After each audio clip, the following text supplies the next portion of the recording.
Hello guys! Welcome back sa ating video. Welcome sa Ostrich Land. Ito guys, isa sa destination namin sa pagpasyal sa California. Yung summer trip namin sa California.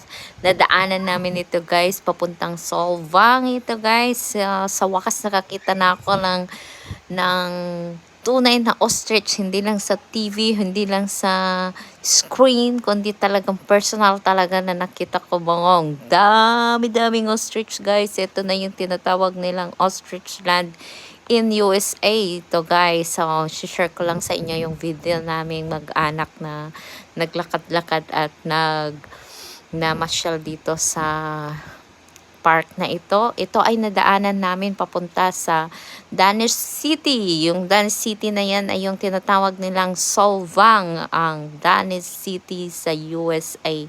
Malapit lang ito guys.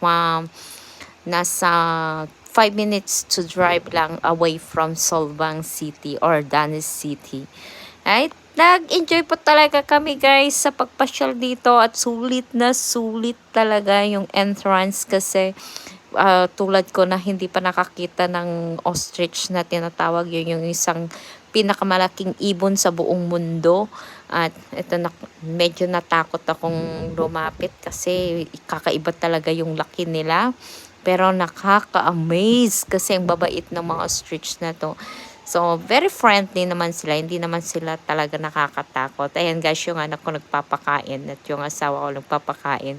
So, yung pagpasok namin dito, automatic na pwede kang bumili ng feeds para mag-feeding. So, may feeding area naman sila. At yan na guys, share ko lang sa inyo yung summer trip namin sa California at destination in Ostrich Land at California, nearby at Solvang or Danish City. Bye-bye! See you again guys sa ating next video. Thank you for the support. Love you!